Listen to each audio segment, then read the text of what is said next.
It's hard to believe that 2012 is only a few days from ending. Time goes by quicker and quicker as you get older, I guess. Remember as a child, it's like, oh, when's Christmas coming? Or, oh, when is summer vacation coming? It always seemed to just crawl, and now it's like, bam, bam, bam. Well, today we are continuing in our series looking at parts of the book of Ecclesiastes. And today we are looking at the second half of chapter 7, which is found on page 652, if you'd like to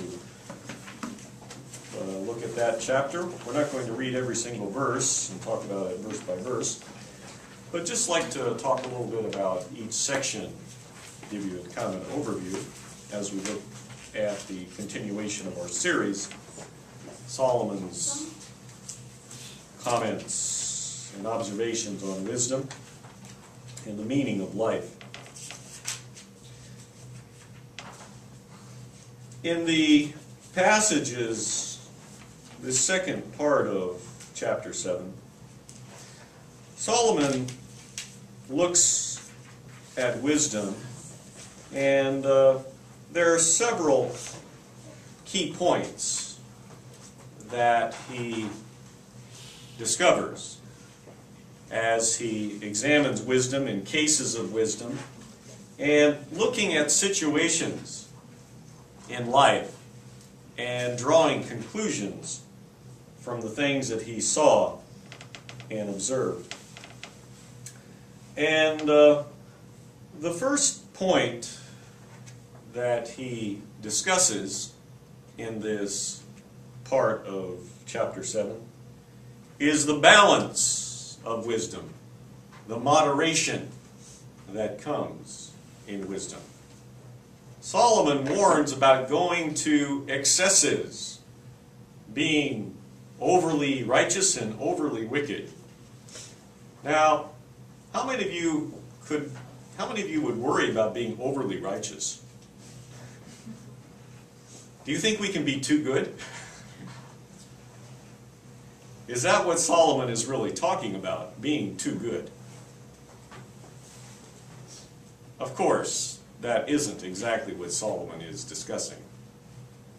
Instead, what Solomon is talking about is the zeal or the fanaticism which sometimes comes upon people who go to an extreme in their feelings or in their observing what is right. And the classic example would be the Pharisees at the time of Jesus. They were concerned about the smallest and the most minute aspect of the law. In tithing, they would tithe their herbs. I have to measure this little plant and measure it. Oh, okay, now I have to give 1/10 of this small plant. In their desire to be righteous in God's eyes, they went to extremes in the measurements and in their trying to protect the law and to interpret the law. They went to fanatical extremes. And of course, the whole series of laws and codes and guidelines that the Jews came up with the Sabbath and Sabbath observance is a classic example of this.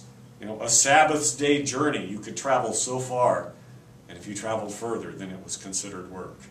Or, you had to pin a handkerchief to your sleeve of your garment, because if you carried it, it was work, but if it was part of your clothing, then it was okay. This kind of zeal and fanaticism is dangerous. It blinds people to the simple and basic foundation of God's law, which is love.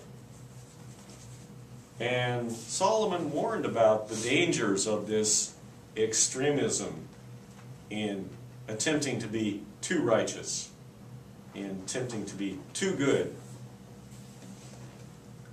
Now, of course, we can all kind of understand the idea about being too evil. But why would we want to be evil at all? Does anyone want to be evil? No. Can we avoid being evil? What do you think? Can we avoid being evil? No, right? We're all evil. That's part of our nature. And in fact, later on in the chapter, Solomon says, you know, everyone is evil some of the time. No righteous man is perfect. All of us make mistakes, right? And that's echoed in the New Testament, right? Paul said, all have sinned and fallen short of the glory of God. So it's impossible to be perfect, but to be too evil, what does Solomon mean by that? There are some who say, well, if I'm going to be bad, I'm going to be really bad. You know, if I break one commandment, and it's as bad as breaking all of them, let's go ahead and break them all. In English we say whole hog isn't a cliche. You know, if you're going to do it whole hog.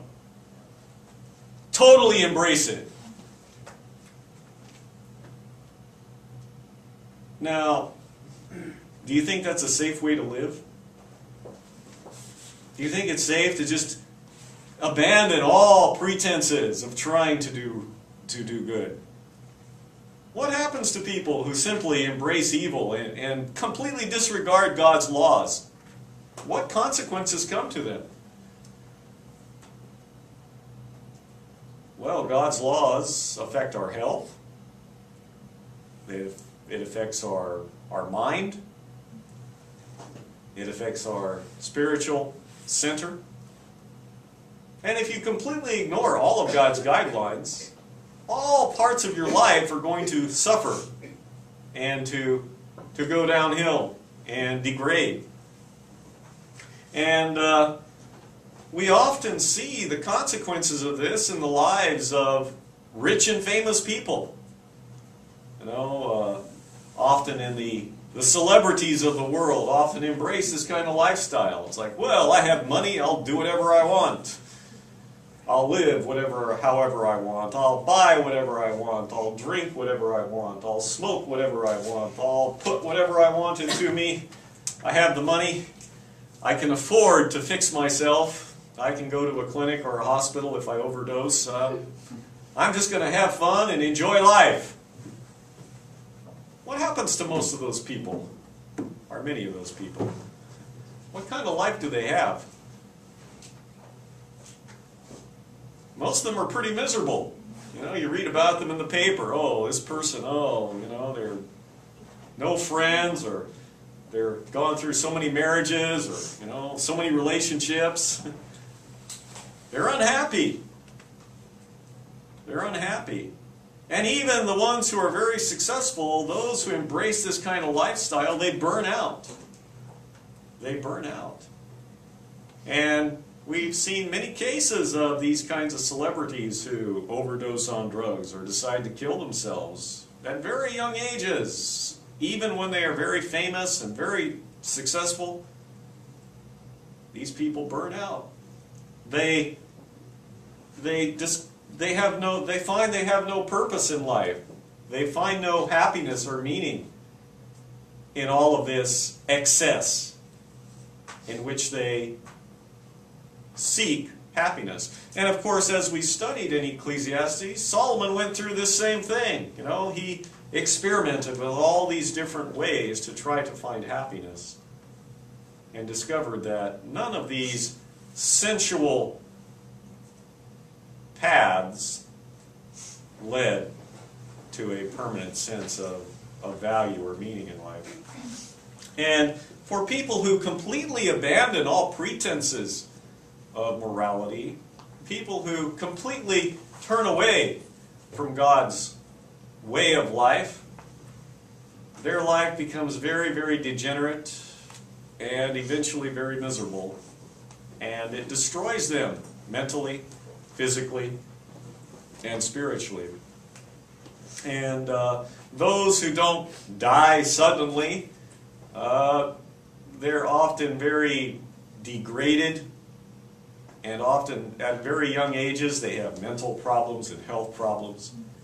And you sometimes see them and like, wow, this person's only 30 years old or only 40 years old or 50 years old.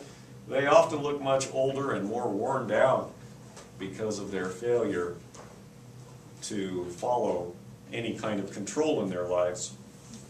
And so Solomon warns about the dangers of this, that abandoning all pretenses of self-control, of completely ignoring God's guidelines, are going to have very serious impact on your life and on the lives of those around you.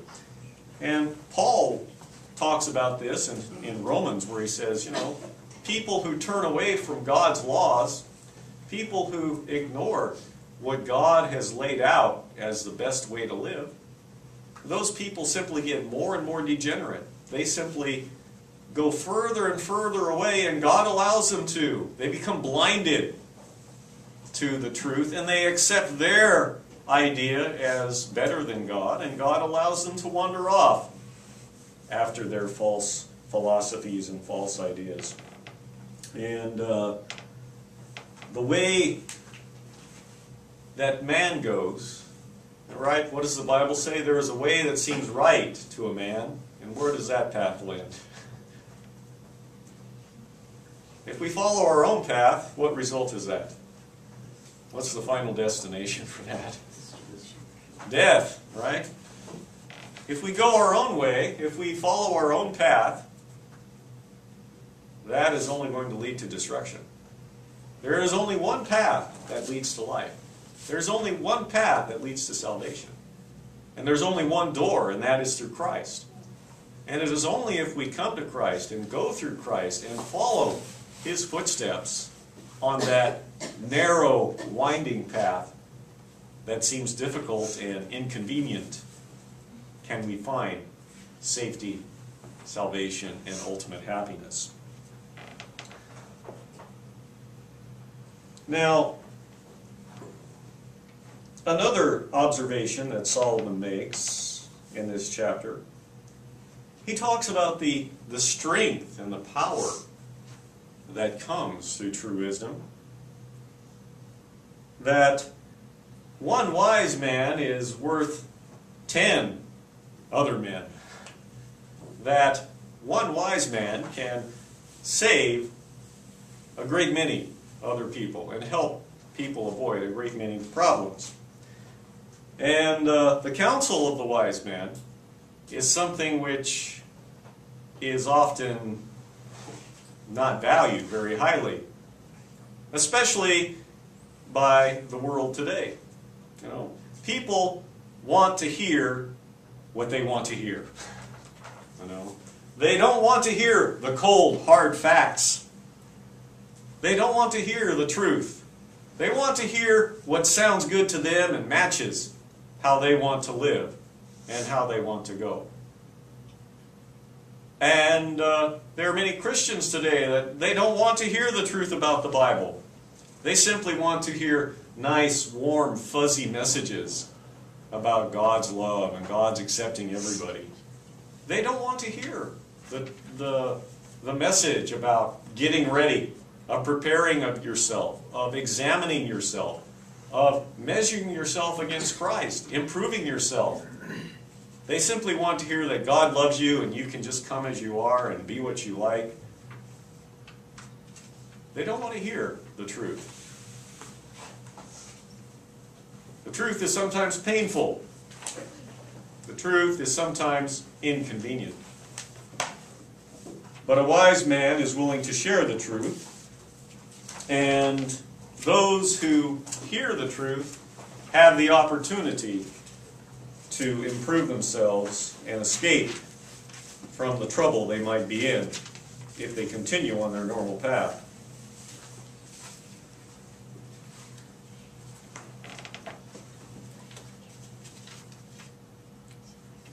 As we mentioned before, Solomon talked about no one is completely righteous all of the time. All have sinned and fallen short of the glory of God. And Paul talks about this quite a bit in Romans chapter 3, verses 10 to 18. If you'd like to turn with me there, we'll just look at this for a moment. Romans chapter 3.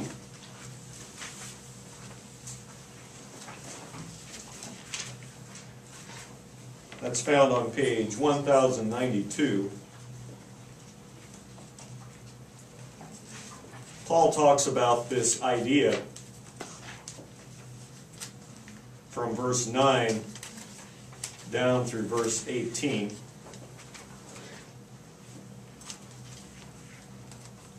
And the passages that are written here are actually taken from various passages from Psalms.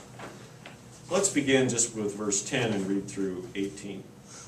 As it is written, there is no one righteous, not even one. There is no one who understands, no one who seeks God. All have turned away.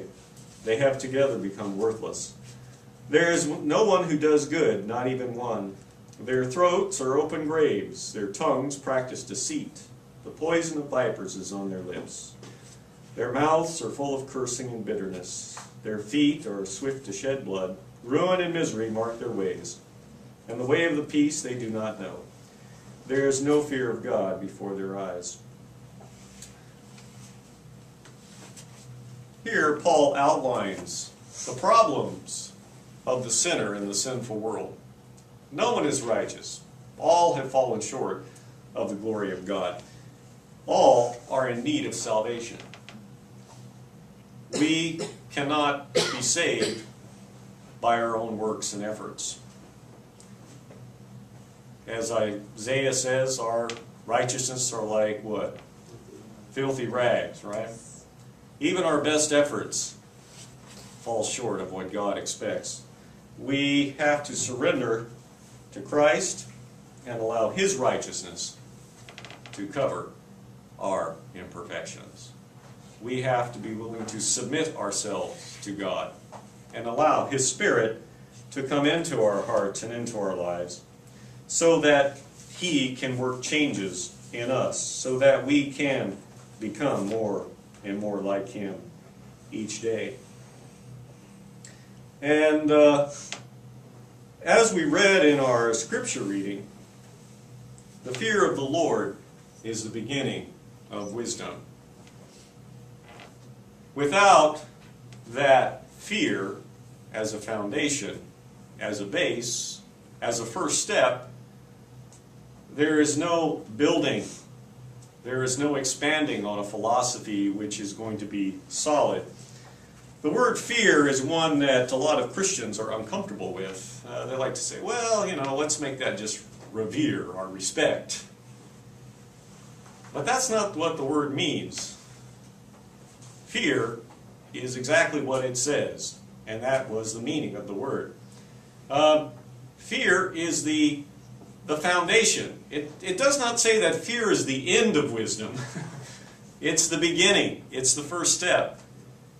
And fear leads to respect and leads to reverence. If you realize that there might be danger or risk by working against something or opposing someone, you're going to develop respect for that person or respect for that thing. For example, when you're a child, your parents may tell you many things like, oh, don't touch the stove, it's hot. And how many little children listen to their parents? Did you all listen to your parents and never try touching the stove? No, what did you do? Right?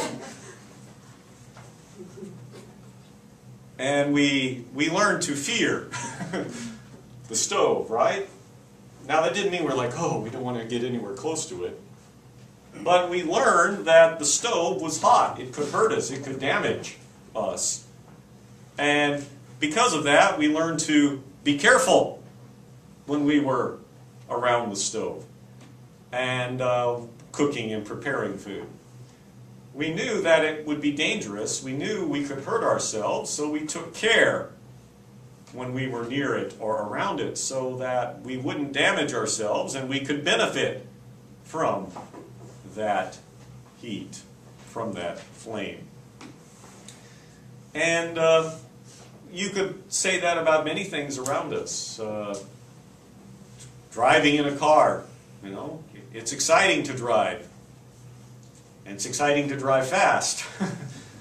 But you have to realize that there are risks and dangers. If you are careless or make a mistake, especially traveling at high speed, you can damage your car and hurt yourself and hurt other people. And you have to learn to balance your driving and the speed of your driving to the conditions and the place that you are. Learning to live based on those factors is important to your success and to your survival. And when we talk about God, the same is true. We need to realize who God is and what His influence is on our lives, and what will happen if we are out of harmony with those guidelines and those influences.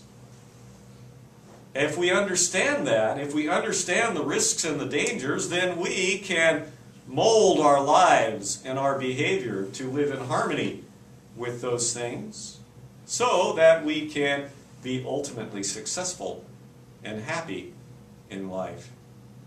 It is only when we understand the risks and the dangers that we can begin to shape our behavior and change our ways to live in harmony with God. And one of the problems that we have today in society is that there is a lack of fear towards the law, a lack of fear towards authority. I teach in Japanese public schools, working in a high school. And I know Jermaine teaches in junior high school. Some of the others you work in as English teachers, working in public schools. And students do not have a fear of authority anymore in Japanese schools. And because of that, sometimes it's really chaotic. You know, and as a foreign teacher, I'm kind of standing there like, the typhoon is raging in the classroom. And there's not anything I can really do about that, you know. The responsibility for control is with the Japanese teacher. But because of the lack of fear, because of the lack of consequence for bad behavior, children have become very, very wild in many of the schools. And that's led to problems, and will continue to lead to problems in Japanese society. Because the Bible tells us that as you train children when they are little, that's what they become like, you know, as they get older. You can't expect a little child to go for years without discipline and suddenly turn into a well-behaved adult. Many of the problems that Western countries face today is because in the school systems and in the homes, parents are not disciplining children. Schools cannot discipline children. And they are becoming wild and crazy as they grow up.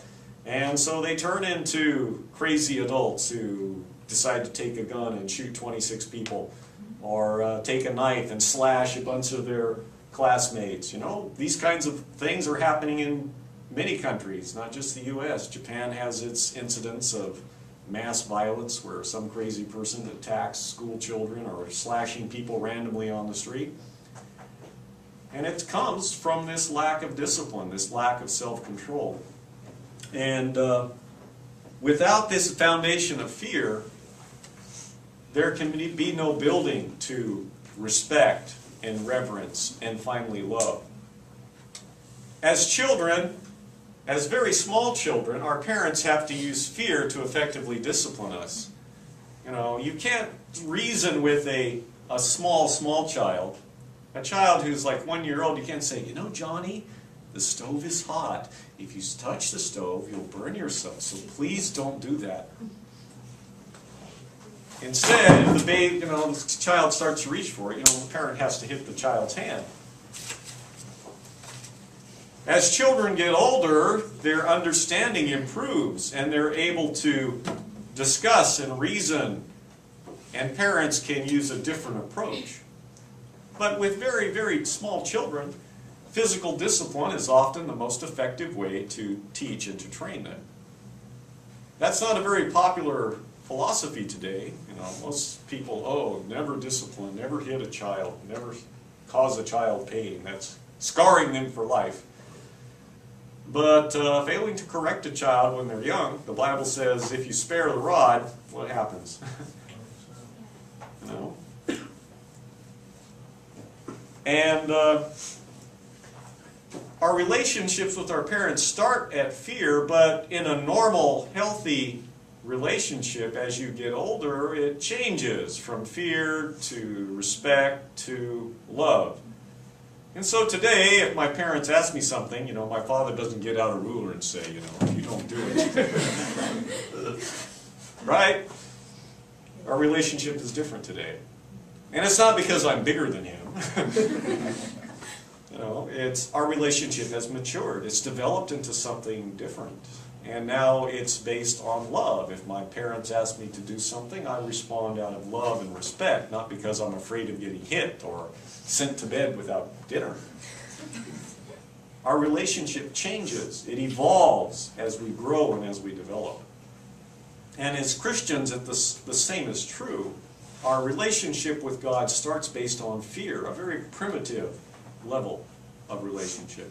And as our understanding of God develops, as we grow in our Christianity, as we discover more about God, the relationship changes from one based on fear to one based on love. What did Jesus tell his disciples? If you fear me, keep my commandments. Is that what it says? No. What was it? If you love me.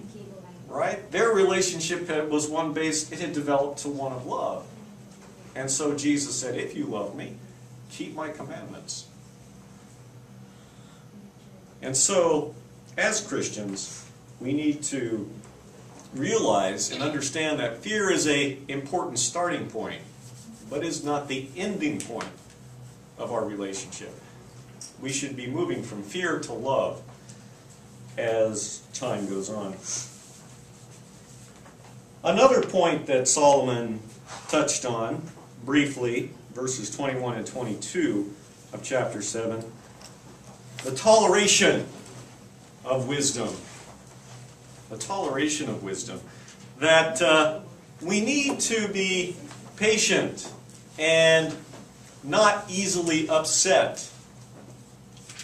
When people talk about us or say things about us, if we hear people comment on us, maybe criticize us, or say something bad about us, we should not get angry or upset or respond in a strong or negative way to these people. And Solomon's comment is, you know, if people say bad things about you, be patient with them. Because how many times have you said bad things about other people? You know, we need to be tolerant. Toleration, patience. And of course, this is echoed again in the New Testament. You know, Paul talks about the need to work with each other in love and patience and toleration. Jesus told his disciples, they will know you are Christians by your love. And when we read about the Christian definition of love, it includes toleration, patience, long-suffering, not easily perturbed by bad things that happen around us or by the things that people say. So it is important for us to be tolerant and long-suffering. In English, we have the very famous children's rhyme, sticks and stones may break my bones, but names will never hurt me. And we need to embrace that concept. People's words, they might be strong, they might be very negative, but they're only words. And we need to be patient and long-suffering. Turn the other cheek to insults that people might hurl against us. And the final point that I'd like to touch on in this chapter, Solomon, towards the end of the chapter, gives a personal testimony, kind of a summary or a recap of his search for knowledge. And in this recap, he talks about, first, how he tried to find the answers to life in many, many different areas and doing many, many different things. And trying everything at least once. And in this kind of approach to experience as a way of discovery or a way of learning, Solomon showed a little bit of foolishness himself. Do you have to try everything in order to know what it's like? What do you think? Do you think you have to experience everything firsthand before you can form an opinion about something? No, of course not. Our whole education system is based on learning from other people, right? You don't have to rediscover every single key point of every single subject. We learn based on the experiences, the observations, the discoveries of other people. Repeating all of those things ourselves would be kind of a foolish waste of time. I don't have to, try drugs to know that it's something that would be dangerous for me. I can read about what other people experienced. I can see the effects that it has had on other people. You don't have to try everything yourself to know whether it will be good or whether it will be bad. Paul talks about this idea even in the New Testament. He goes, the things that are of good report, think on those things. Things which are good and holy, those are the things that you should be focusing on. You don't have to go and try everything in the world to find happiness. If things have a good reputation, if other people have given a positive account of something, then you can probably trust those people and do those things and follow those kinds of things. Now, of course, that doesn't simply mean doing whatever is popular. The world is full of trends and fashion and fads. But as Christians, we have to follow the standards and values of the Bible and compare these various activities or things to the values and teachings of the Bible. And if it is in harmony with that, we can proceed with that. So we don't have to follow in the mistakes that Solomon did of trying everything firsthand ourselves. Solomon thought that firsthand experience it would be best. He didn't want to trust other people's accounts. And sometimes we need to learn from the mistakes of others. And that will save us a lot of grief in the long run. And that means listening to the advice and counsel of those who have experience with those kinds of things. Sometimes younger people look at older people like, oh, they're old and out of touch, and they don't understand me and my situation. Life is different now. But as Solomon said, there's nothing new under the sun. And the older generations have a lot more experience and a lot more understanding than younger people often really understand and expect. So listening to the advice of the older people can save you a lot of trouble in life. And finally, Solomon made an observation about one personal problem, one particular area where he had a lot of trouble in life, and that was with women.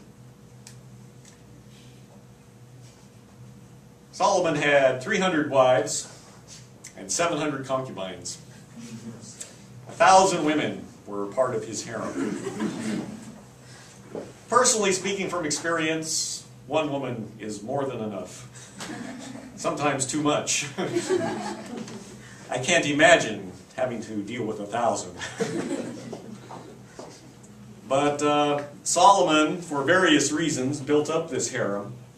And as we know from the Bible, most of these women were not believers in God. Most of them were non-Christians. They were people from other countries and other surrounding areas that he married for political reasons. And these foreign wives led Solomon astray.